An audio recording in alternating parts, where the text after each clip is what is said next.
Hello, this is Chris Cooper, and a big welcome to the Business Elevation Show. It's great to be back with you for yet another episode. Incredibly, I'm looking at the number, it's 626. We've had a few episodes since 2011. I don't think we've spoken necessarily about trauma before, so we're going to talk about healing trauma gracefully with the fabulous Dr. Laurie Layden. I'm excited about introducing you to her today. Before I do that, though, I hope wherever you are, that you are living well, and that you are thinking about how do you elevate your world and contribute to improving more good in the world, because it's quite a challenging time right now. But what I think is really important is that good matters, and doing work and be able to see the positive connection in the work you're doing, I think is really important. And what we strive for on the show now is to bring you, amazing people, often people who are slightly under the radar from the national news.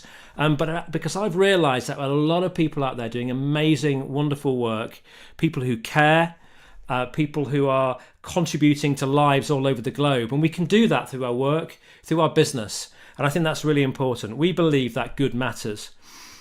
So firstly, just before I introduce you to Dr. Laurie, last week we had Paul Davis on the show. We talked about his fabulous new book, which is about winning the snakes and ladders game of life. Paul also, there's a link in, I think, here with Laurie's work, in that Laurie helps with trauma. Paul, we talked a little bit about suicide, actually, and suicide ideation, and how often young people, not always, but their mental health is can be impacted by the ups and downs in life. And today it feels like, with the national news and the political situation across the globe, and some of the economic situations, climate change, it feels there's a lot to deal with. And that can lead to a real sense of potentially, if you think about it too much and don't reframe it, to depression and all sorts of issues.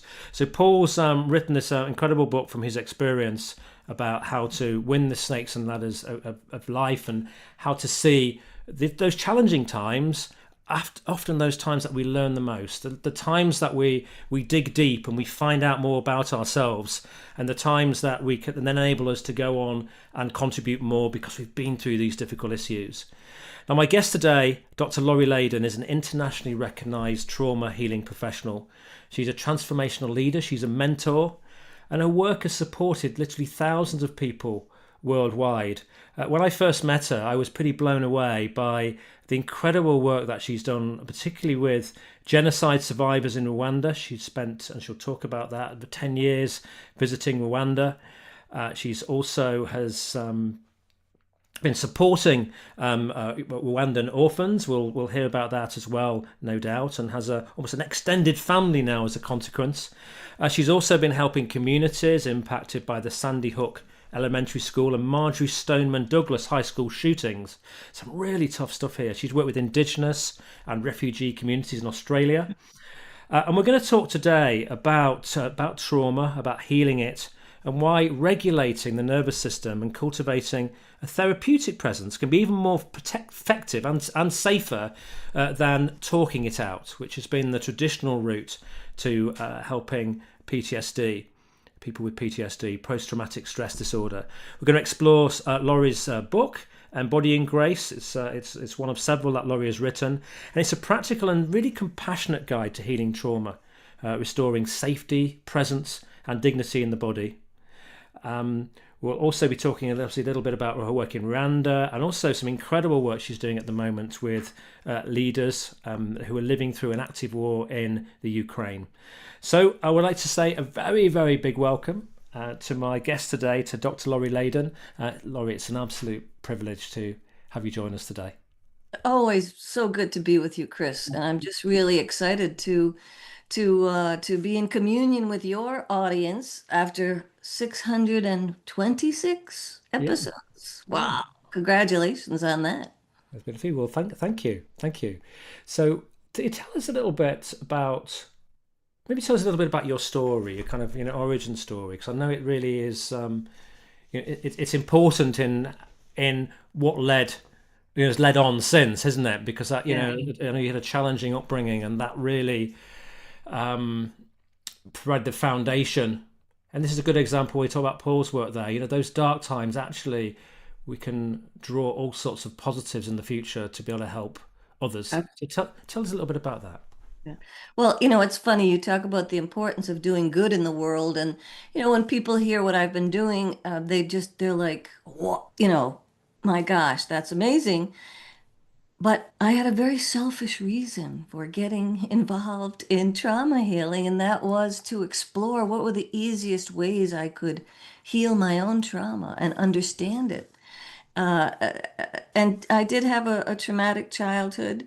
Uh, uh, in which I was kind of left to take care of my infant sister and three siblings from the time I was 12 to about 14 or 15.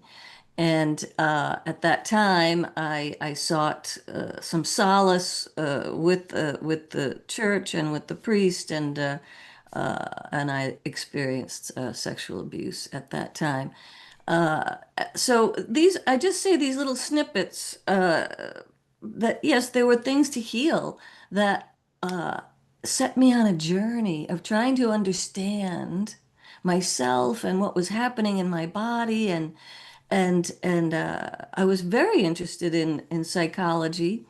I remember taking Freud's book on dreams out of the library when I was 12 with a dictionary, trying as if you could figure it out from Freud's book on dreams. But I was so yearning for healing, and I read everything in the library. I read Edgar Casey, who was a channel, and I read Elizabeth Kubler-Ross on grief. And why was I attracted to those things? It's so interesting. But interestingly, when I was, I think, 9 or 10, I also read the book, Anne Frank's book, Mm. which, changed my life. But how at the age of 10 was I so connected to this sense of genocide and this outrage that this was happening in our world? How does a 10-year-old even, and I say this because I do believe we have this guidance that comes in the form of what our passions are. And as we heal our traumas, I think the seeds of our destiny start to unfold. And as we talk a little bit more, you'll see how that those stepping stones, those seeds, really bloomed into this work that I'm doing now. But the original thing was very selfish. I was not getting any satisfaction in traditional therapy, and so I was always asking, what is a more graceful way of healing, which has led me to follow my heart in some of the strangest places. Uh, Not that the place is strange, extreme circumstances.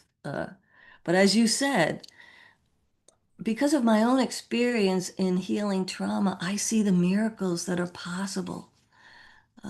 And I think that's really important for all of us to learn how to be present to suffering so that we can help transform and heal it. And do you see now, you know, from when that young person who bringing up siblings, and then you know that terrible experience you sadly experienced while seeking solace and support. Now that you've got a few years behind you, and you know you and I have both talked to ourselves about we both had in our past some health challenges. Do you see you know an experience which might make can be very very traumatic or difficult? Do you see it in a different way now, having been through all of that wisdom reading? When you're in one of those dips, do you see it actually? Do you see some of the gifts in it?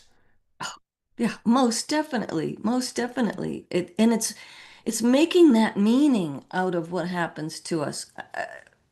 I don't believe that we 100% create our own reality because we're in a world of Hmm. people and circumstances and weather and so many competing factors. But I do believe that resilience is about how we respond to what happens.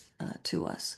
Um, so my first near-death experience was in 2003, and the second one was in 2025. I think one near-death experience in a lifetime is enough, really. Yes. Yeah. But I apparently have to do things, bigger, faster, whatever. But the messages I received, I believe they were a huge course correction for me. I believe that really my soul was speaking to me, and that there were things I needed to do in the world, which meant that I had to shed my old world, my old self. And one of the messages I got in my first near-death experience was everything in life is a choice, including taking the next breath. Yeah. And I was shocked by that. I was shocked. But at the same time, based on all of my spiritual growth at the time, and I left traditional religion behind and sought a personal relationship with the divine. I did not feel alone. I didn't feel separated. I felt very much a love and safety surrounding me at that time. And then the other message was if ever there was a time to receive, this would be it. Now, that sounds like a strange thing, but when we're traumatized, I think it's very hard for us to receive healthy nurturing or even to recognize what's healthy nurturing and what isn't. So receiving becomes not safe. Mm. But we can't live through this life in such extreme self-reliance. That's not what we're here for. But the other message was follow your heart wherever it leads you. And now there's no way 20 years ago, I mean, before 20 years ago, that I would have ever said, oh, I'm just going to follow images in my meditations. But I was dreaming in color and my meditations were deeper, and I asked where I should be in the world. And I started seeing images in a dream. And I just got in the car and went in search of that dream and found myself moving from Rhode Island to Santa Barbara, California, and then waking up wondering, what the have I done?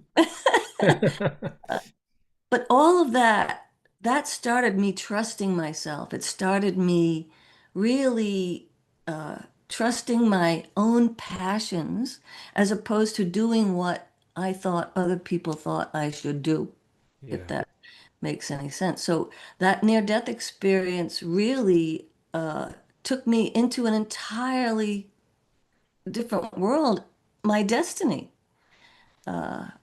And so, every time I get a call to go to some traumatized community, I said to my friend, I'm just going to jump off the cliff one more time.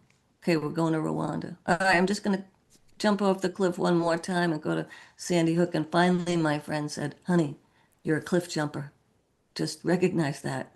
And this So is I don't really, know that I answered your question, but this is really, really interesting. And as I think back over the years of my interviews, some of the people that I've been most inspired by, talk about this, about, some of them have been very business focused and very clear and stuff, but actually, and particularly in the last few years, more and more people that I interview talk about meditation. They talk about getting inspiration, checking in with their intuition.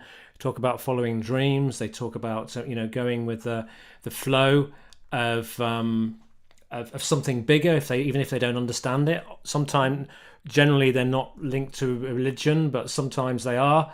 But they people talk about this and about following a path that's almost could be predetermined. We don't understand and know, but there's a common cycle. The other thing that is interesting too is out of body experiences. I've had a lot of people over the years, who talk about that sort of thing. Things that once upon a time would have been seen kind of as very woo woo, yes, really out there. But there's a lot we don't fully understand. right, But right. so what happens when you think you've got a cliff that you could jump off? And Laurie's friends are saying, Laurie, you can't do that. That's just crazy. What heading out to Rwanda, it's not safe. What do you, how interesting that you now follow that path, and you may ignore some of that advice from well intended people. Yes. Well, there's two answers to that. And one is, I first thing I do is I ask, is this mine to do? Because you can only respond to whatever, and then I go into deep meditation to see if it's mine to do. But the second thing I do is I speak to my 12-year-old, the 12-year-old Right. old in me who was, left with a lot of responsibility and, at a very intense, overwhelming time. Yeah. And so that part of me uh, uh, may start to act up a little bit, meaning like, wait a minute, you want us to go where? And so I gently remind this she's not wounded anymore, but that part of me that experienced that, I go and calm her down and I let her know, you don't have to do anything you're not prepared to do. You get to stay home and listen to records and do whatever you want. I'm the one who's going to Rwanda. Now, does that make any sense, Chris? It does, and I wonder that 12-year-old, what that 12-year-old would say if they could project themselves forward and realize what you're doing now. I mean, it must have been almost beyond comprehension, I would imagine. Well, and this is also part of my inner work, which is I can show this part of my child or my experience that we actually made it through all of this, that we had that resilience, and she doesn't have to worry about it because I'm in charge now. And I know this may sound a little strange to people, but in this parts work that is very common now, to notice the parts of ourselves that are not the full whole of us, but the parts that may have experienced certain trauma and Yeah. triggers that kind of may make noise, if you will, in your body and your physiology as a memory and a warning. But then to be able to step back from that and take a breath and separate, oh, that's the child part of me. That is not my spiritual adult. And so addressing what those fears are. What if there's nobody to take care of us? What if this happens? What if that happens? And then this dialogue with me, these are our gifts and talents now. We can do this. So I know that sounds a little off the beaten path for perhaps some of your interviews, but we all have those wounded parts of ourselves, right? And we can become consumed with them, forgetting the truth of who we are in the moment. Yeah. So before we get to Rwanda, I mean, what were you? Has your path always been on supporting people with trauma? What happened between, between Uh, your late teens and you getting going out to Rwanda? yeah, yeah. Seems to be very Oh, not significant. much, just a couple of decades. Yeah. Well, in my 20s, it was all about suffer and struggle to prove my worthiness. It was always do it harder, faster, with more grief and more struggle, and you will earn love in the world. Now, I was not consciously aware of this, but I had like 7 jobs in my 20s. I had ridiculous jobs that did not fit anything.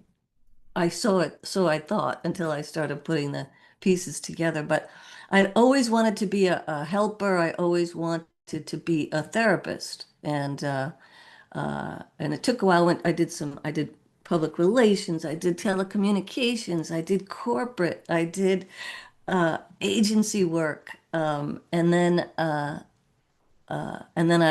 did finally, because of an illness, got off the bandwagon of corporate work and became a therapist. But I was always dissatisfied with the therapies that I was finding. I didn't feel that they left people feeling comfortable and safe. And so this is why I pursued what is the most expansive work that we can do. And that, so I was one of the first holistic psychotherapists in New England, of all places, meaning I was an alternative therapist at the time, as a result of a number of traumatic illnesses related to trauma that landed me in the hospital. Apparently, I talked to God a lot in the hospital. I keep saying I don't need to go to the hospital to talk to the divine, but um, in any event, so as this holistic psychotherapist, I ended up doing my PhD in psychoneuroimmunology, which is the mind, body, spirit, stress connection. And my dissertation became my first book, 50 Strategies to Heal Your Stress and Your Trauma. And so that was the path. But again, it was always, oh, what I'm learning, I want to offer to people as well. And so I was in private practice for a number of years before my near-death experience, and then came out to California, and that's when I started to teach this embodying grace heart map that came out of my near-death experience. When I asked for what's the more elegant work that we can be doing more easily to heal trauma in the world. So And why did you choose to call it grace rather than, anything else? yeah, like healing trauma? What? I know, right? So I'm in a series of deep meditations after my near-death experience. I'm asking for this, what's the next level of work I can bring into the world? And I started getting a formula. And I was like, what am I going to do with a formula? And we can go into this in more detail, but the formula ended up being all about how to transcend your ego and your trauma and how to live in heart coherence so that we can, in those places, literally attract grace instantaneously. And I'll speak a little bit more about that. But, my definition of grace is this place where we trust ourselves, our life, and our divinity, where we feel that sense of inner safety and connectedness. And in those places, in those transcendent places, whether we're in nature or whether we're having a loving moment with a friend or a family member, everything drops away. And there's just this sense of oneness and peace and all is well with the world. And in those places, I talk about miracles being a shift in perspective. In those places, when the ego drops away and we open to forgiveness, everything is possible. Mm. So, but it was interesting because before I got out of the meditation, I said, and what am I supposed to call this thing? And it's the grace process. And I was like, I am not using the word grace. That's it. It's too tied to religion. That's blah, blah, blah. But I started to work this formula in my life and teach it to others. And I went in search of the truth of what this formula was and found all kinds of research that supported it and other authors and proof of concept. And now 20, 21, 22 years later, it's part of a framework that I use. Uh, and in that space, and now what's interesting, Chris, is this word grace is in the current vernacular. Like it is now not a part of, it has transcended just a religious connotation and moved into a more spiritual world. And people are languaging it all the time. You don't even have to define it anymore. People just simply understand what that is. And then over the last couple of decades, two other pieces came in to the work, which is about regulating our physiology so that we can connect to the divine and also recognizing where we are on the spiritual journey. So those three aspects are the basis for this trauma healing work I use with myself and with people in traumatized communities, basically teaching people how to be present with a sense of trust and safety to whatever you're experiencing in the moment. Yeah. We just got a couple of minutes till commercial break, but maybe just before the break, share with us how you ended up jumping off a cliff, as you described it, I think, and found yourself in Rwanda. Yeah. Well, the 1 minute version is I set an intention to heal with the sacred masculine, and the next thing I knew, my my my life had changed dramatically, and I thought I was seeking a sacred romantic partner, but I got an email from someone in Rwanda saying, "Can we translate your book into Kinyarwanda, which is the language of Rwanda?" And I knew. I had this quickening. I just knew this was significant destiny moment for me. And I'll tell you the rest of the story after the break. Yeah. Yeah. So I think we're going to go to commercial break now. I think it's a good time to break. And after break, we'll hear more about this incredible story. Laurie has been a film made about this. Laurie spent 10 years, I think she maybe said 17 visits out to Rwanda during that time, and has been supporting hundreds and hundreds of refugees. So not refugees, so orphans. 'Cause I think you were telling me there was about 1 million children orphaned after the Rwandan genocide, which is Yes. just incredible. So a lot of people, young people there needing help and support. And I imagine a lot of young people also looking after brothers and sisters as well, which you had great experience of personally, Right. isn't it? Isn't it Right. interesting how these things come back? Right. Well, these young people that I worked with are called orphan head of households because the time of the genocide they were like 6 to 8 years old and given 2 to 6 other children to raise with no visible means of support, nothing. And oftentimes they weren't even biologically related Really? because the country couldn't handle that many of anything. The country couldn't handle anything. So, but I do have a particular connection to those orphan head of households that we'll talk about. Excellent. Well, we're going to be back again with you in just a couple of minutes. Do join us after the break. I always recommend if you're sitting down just listening to these, just take a little piece of paper, notebook, and just make if you have any golden nuggets in here that you think are valuable that could help you in your work, then and life. Just make a note. 'Cause sometimes just two or three ideas or thoughts could be something you could take away from this and could make an awful lot of difference to you and the ripple that you create in the world. So we're back again with Laurie in just a couple of minutes.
Hi, this is Chris Cooper. I'm with Laurie Layden, and we're talking about healing trauma gracefully. And Laurie, before we just go into Rwanda, just in the break, we were just briefly talking about the importance of leading from the inside out, and why this is important for business leaders today. Because you've talked on a quite a spiritual level. I know, and we'll find out about some of the really there's a lot of tangible, significant, important work that you have done and results that you've achieved in your world. But actually, there is something about accessing a more intuitive side, a more connected side, that's really important, and potentially has kind of a significant for those organisations focused on finance and money in Yes. particular, a significant benefit. Do you want to just say just a couple of minutes on that before we go into? Yeah, I would love to. I mean, given the progression of my work, going from Rwanda, a third world country, that was completely devastated. Um, uh, it's not just the widows and the orphans, it's everyone that needs trauma healing in settings like that, in order to be able to lead, in order to have clear thinking, in order to have that sense of connectedness and inner safety.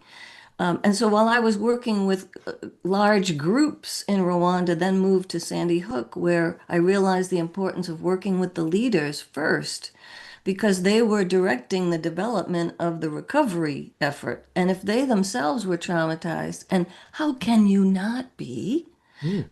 when 26 babies and adults are killed in a day? And so we not all in creating a community effort, we were working with the doctors, the lawyers, the pharmacists, the town council, the police. I mean, we didn't reach everyone, but we knew that it had to be an expansive volunteer effort to get everyone the skills they needed to regulate themselves, to go back to life after this tragedy. So educators, parents, not just the kids, and how important it is that people be able to find that sense of inner safety, because people don't understand trauma, that trauma creates a physiological dysregulation in the brain. So if our leaders are traumatized, and again, how can they not be, whether you're in a traumatized community or just middle America somewhere or somewhere in the world, the impact of what's happening, with global violence and all of this takes us all out of our center, takes us all away from our natural gifts. But so that's when I did start to work with, and I had been a management consultant, but this when I started to use this work in what I call presence leadership training, which is to be able to be fully present to whatever is happening, whether you're in a financial corporation or in a social service organization. As a leader, we have to have that sense of inner safety and inner resources to deal with whatever is unfolding in the moment. And it's often not just the political or business agenda that it hits. We are running corporations with people. Our employees are people that need to be attended to, their own sense of resilience and well-being. But how can a leader do that if they themselves aren't regulated? Yeah. So tell us a little bit. There's a lovely example, beautiful example, moving example that you've shared before with me about a moment when you're in Rwanda, and you go into a room with some victims of the genocide, and your presence was such that it provided a connection that enabled you to build a relationship quickly. And I think Mhm. that's just a beautiful example of presence and grace. Do you want to share that story with us? Sure. So when I did get the call to go to Rwanda, when I agreed that they could, in fact, translate my book into Kinyarwanda, and I was thrilled, and I said, "What else can I do?" And they said, "Well, please come here and teach your stress and trauma techniques." And I said, "Yes." And then I said, "How the am I going to do that? uh, but in any event, the way I prepared myself, I have my books, my degrees, my experience, but the most important thing I did every single day was sit in meditation and contemplate, could I sit in front of a woman whose family had been murdered in front of her and was now living with AIDS? Could I sit in front of an orphan head of household who had been left for the last 13 years to care for their siblings? Could I sit with a man who had murdered 100 people? So my preparation was all internal. Could I find safety inside of myself and allow my physiology to be so regulated that I could transcend any egoic attachment to what I could do, what I could accomplish, who I could save? It was never about that. It was about, who do I need to be? And I didn't even realize, I didn't know at the time that it really means everything. There's no books on this. No one told me how to prepare. It was just an intuitive thing. So I get to Rwanda, and my feeling is I partner with people on the ground and I establish trust and safety first. Um, and so I just wanted to observe. I wanted to go to the genocide museums. I wanted to go to the church services. And I found myself at a church service on a Sunday, about 300 Rwandans who had been taught that catharsis was the way to heal trauma. And unfortunately, that is not correct. But it was a 3-hour service that was quite intense as people shared their stories of the genocide over and over again. I had no translator, and I was like the only white chick in the room. And people were, suspicious and skeptical because white people have not treated Rwanda well.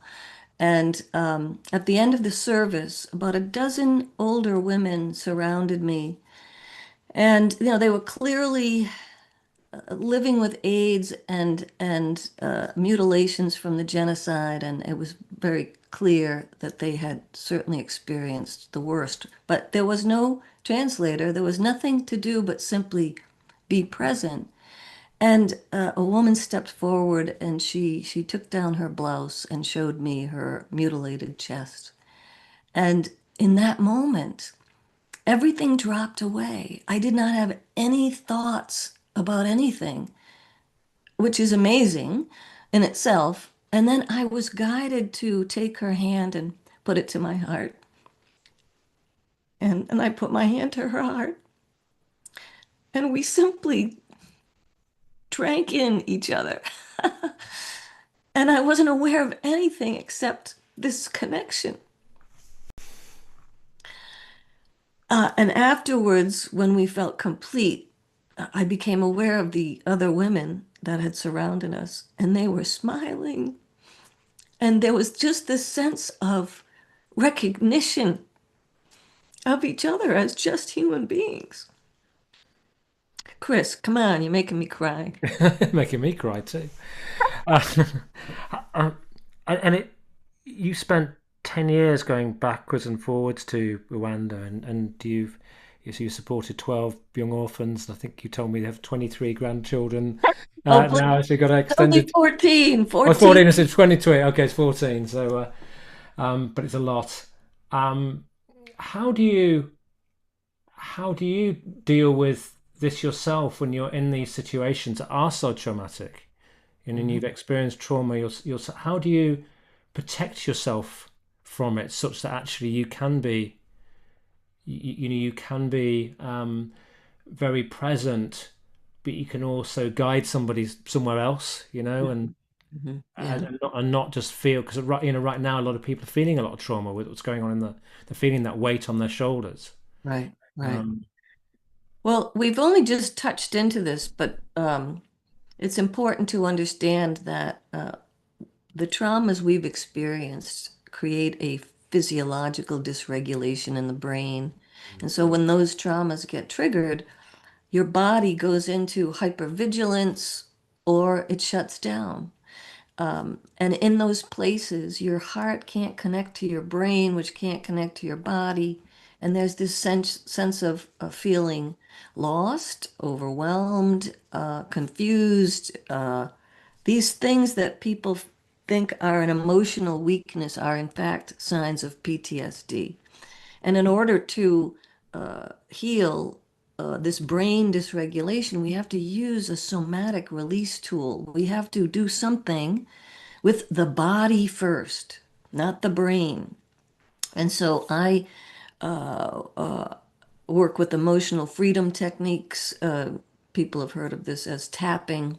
So I use the clinical term, the clinical version of EFT, which when we tap on certain acupressure points on our bodies, it sends a signal to the brain to interrupt the flow of stress hormones and increase the flow of endorphins. And so, and in those places, our heart brain body connection is optimized. This has all been researched by the Heart Math Institute. So, we have to understand this physiological regulation first. And because I had achieved that physiological regulation, because I had done the internal work of what would I do if I was, what would I feel? What in these circumstances, because I had done the internal regulation, I didn't feel afraid. I didn't feel, I just felt safe, knowing that, just trusting that if I stayed present, whatever I needed in the moment would unfold. And like with this woman, I had no food, I had no medical supplies, I didn't have anyone to even translate for us. But in that moment, I knew I was enough, that my presence was enough, which then, of course, led to being able to fuel my passion, and which fueled the next 10 years of work with, again, orphan head of households. How could I have known, as I was standing in front of 100 orphan head of households, I was just sharing a little bit about my life, to not to say that anything I had experienced was what they had. But the level of compassion and connection between us was incredible. And Mm. I realized that everything I'd ever experienced in my life had prepared me to be in that room with those kids, they were young adults. And then I began to see myself in them, and they saw themselves in me. And then that fueled my passion for what did I want most in my life at the most traumatic time in my life as a child. I wanted to be seen. I wanted to be heard. I wanted to know that I was loved. I wanted to be rescued. I wanted to have a bright future. And this became my passion that has led me now to these other traumatized communities, and to the understanding that we all want this, and leaders want this, and employees want this. And we need to nurture the educators and the parents and the mental health professionals, anyone who is nurturing young people, I believe, need to lead themselves from the inside out.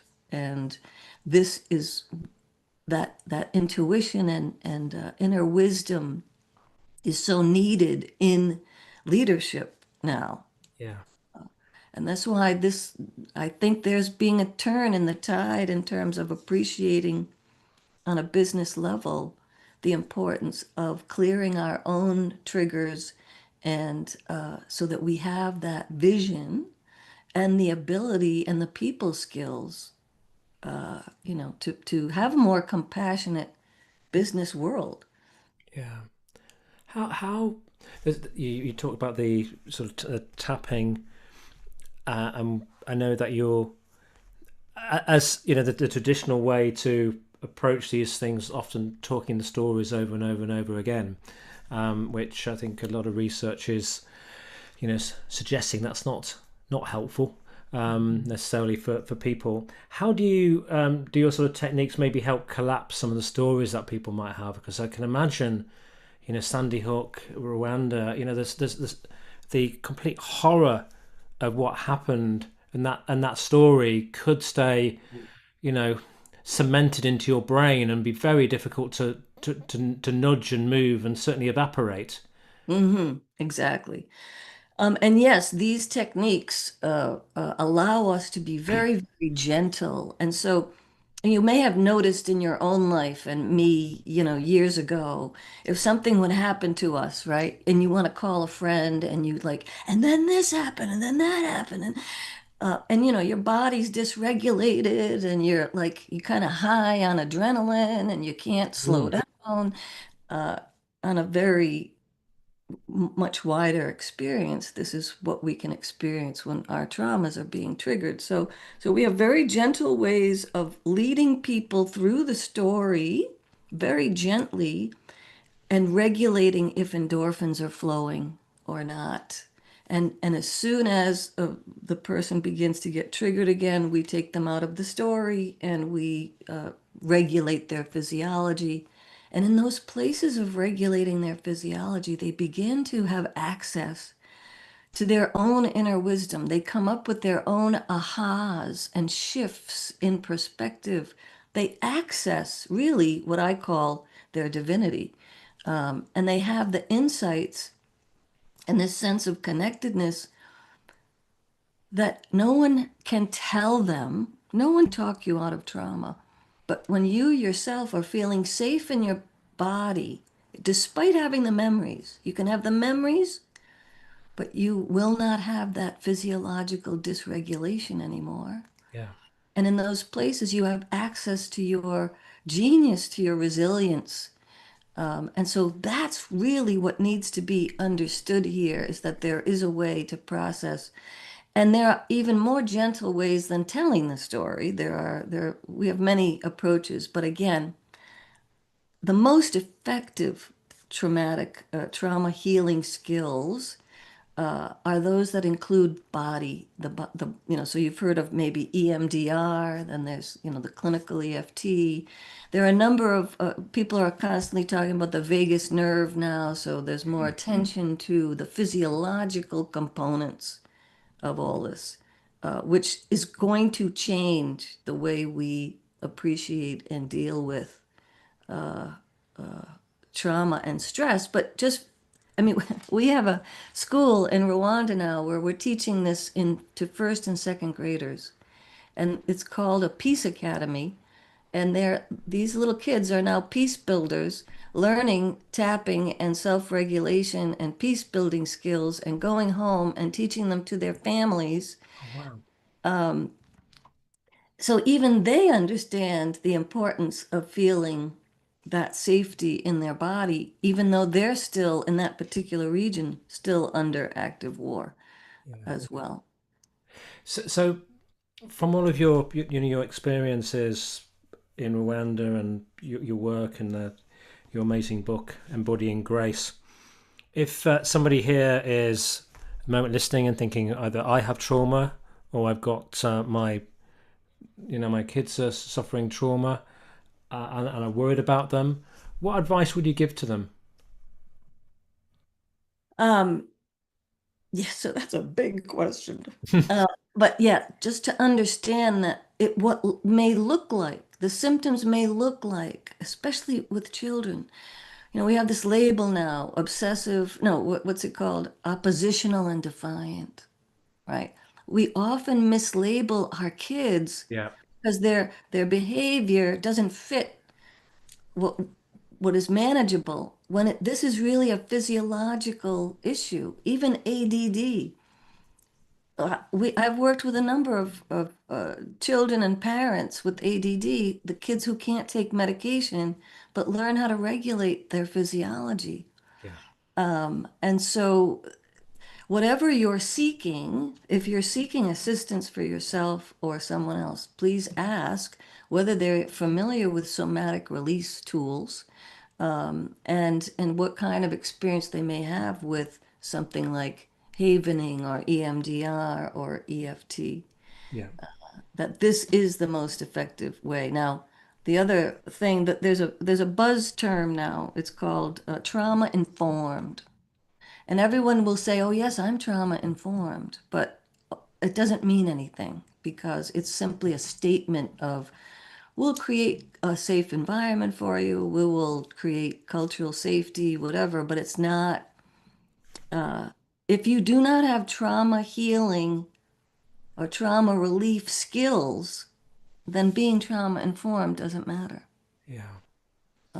So Laurie, we just got the time's gone very quickly. Um, Yes. it's gone the same speed as it always does, but it feels like it's gone quickly with the conversation. So, with your work, how do you personally now? What's your intent? You've got that people can buy works like Embodying Grace, and you've got the Grace Process Guidebook and a stress management handbook that you've written, so people can access content to help them through those routes. But what do you personally do now? What if someone wanted help from you? What sort of things are you interested in? Can you Yeah. provide to people right now? And I did Definitely. mean to make the note that when I'm doing this physiological regulation with people, I'm getting the benefit as well. So Yes. my regulation is being, so that's why I can feel that sense of inner safety that I do in these circumstances. I am passionate about teaching people how to be fully present in their bodies and accessing their highest human gifts. And I teach a course called Mastering Therapeutic Presence for spiritual adventurers and mental health professionals. I'm doing leadership training, as we talked briefly with Ukrainian leaders. It's really about supporting young people. How can we support our next generation of young Yeah. people to heal, work, and lead us into a peaceful future? So, on my website, you'll see information about my books. The Embodying Grace book is there.